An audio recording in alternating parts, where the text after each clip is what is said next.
guys, it's Lou here with Lexi running the camera behind there. Hi y'all. Just wanted to talk to you guys a little bit today about snakes. And being from Ohio, that just was never a thing for us. In Ohio it gets so cold. I mean, we got some little gardener snakes and some things like that, but there just ain't anything gonna really hurt you in Ohio for the most part. You get to southern Ohio, you can get into copperheads and such. And so this has been a little bit of a learning curve for us, and I haven't seen a lot of videos with people that are homesteading and people that are moving from out of state and buying land in Georgia or Florida or Texas or any of those different places. The idea of having to retrain yourself and your kids and your animals for safety. And so when you get down here in Georgia, there's about 46 or 48 different kind of snakes in Georgia, of which only about 6 are venomous. But the ones that are venomous can do some harm to you. There's a lot of myths around the snakes here, and so depending on how many movies you watch, probably depends on how afraid you are of snakes. But in North Georgia, where we're at, we've only got to really deal with a couple different kind of snakes that can bother you. Obviously, the most wide range snake is going to be the copperhead. And then up here, as we get into these pines and where the pines meet the hardwoods, you're going to start experiencing some timber rattlers, and those things can get pretty big, 5-6 feet. I've seen pictures of guys with snakes around here that they've killed. Their heads as big as my fist, and so those are a little more intimidating. And then of course you got pygmy rattlers and the such. The cottonmouths or the water moccasins, what people tell me down here is they're basically south of Atlanta and maybe even south of Macon. I do have some friends that have said they've spotted them in some swamps on the Alabama-Georgia border, kind of west of Atlanta. But once you get up here, it's just too cold for those water snakes, those cottonmouths, as they call them specifically.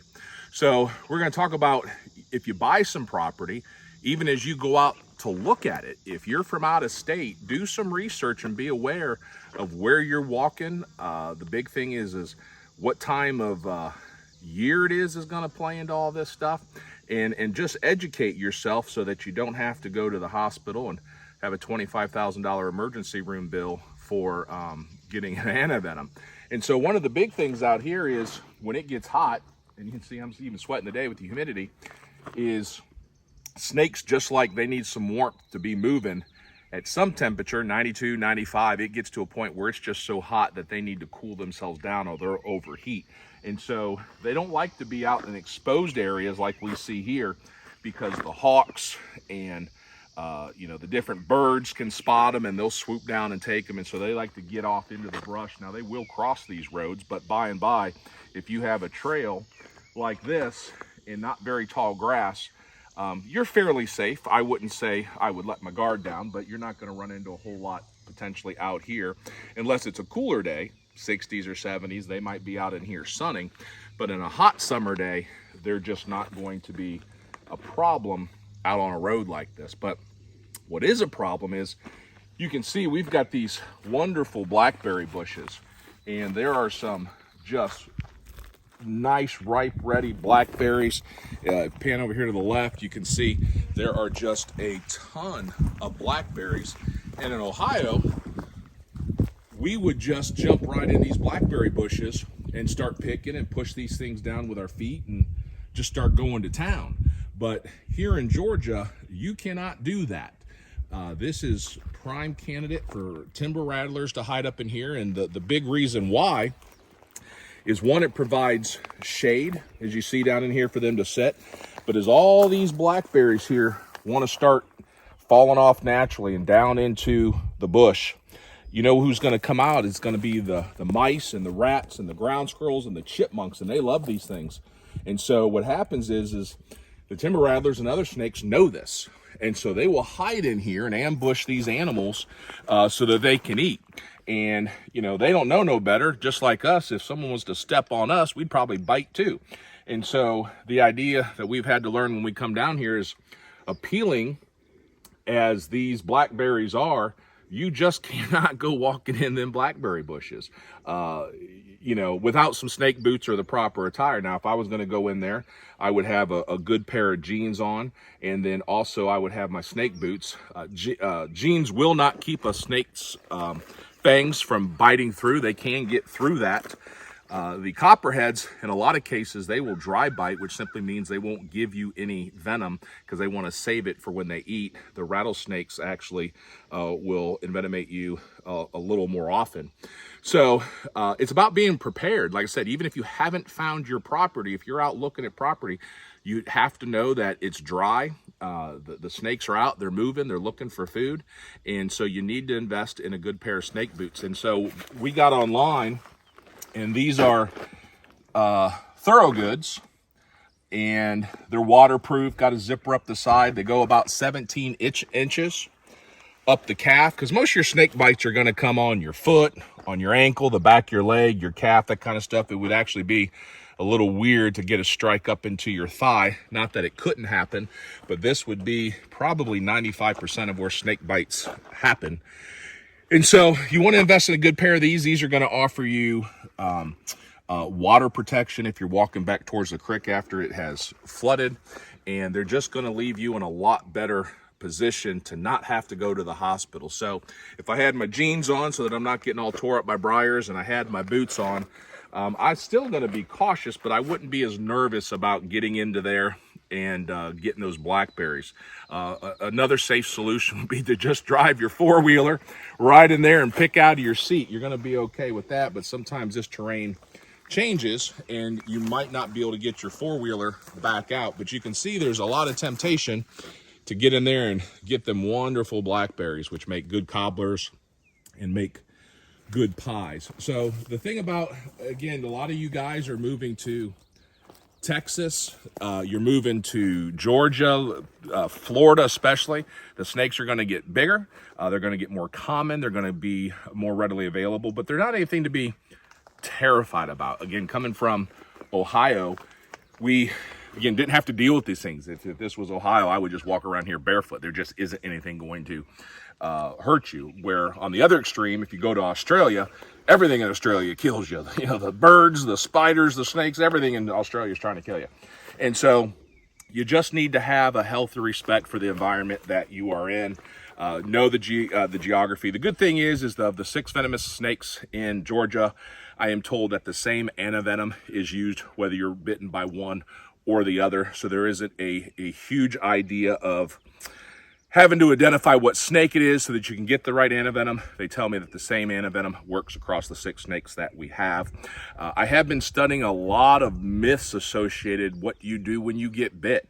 And so I defaulted to the hospitals and people like the Cleveland Clinic and things like this for more of an expertise, because there are people on both sides of the fence of, if you get bit by a snake, you know, in Ohio, we would think, well, man, you've got to get a tourniquet, get a belt and tie that thing off, and don't let the venom flow through your blood, because it's going to go to your heart and your brain. It's going to kill you and all this kind of stuff. And actually the medical consensus is that, and again, I am not a doctor, I'm not giving medical advice, do your own research, but the consensus at the medical level is that you do not tourniquet a snake bite.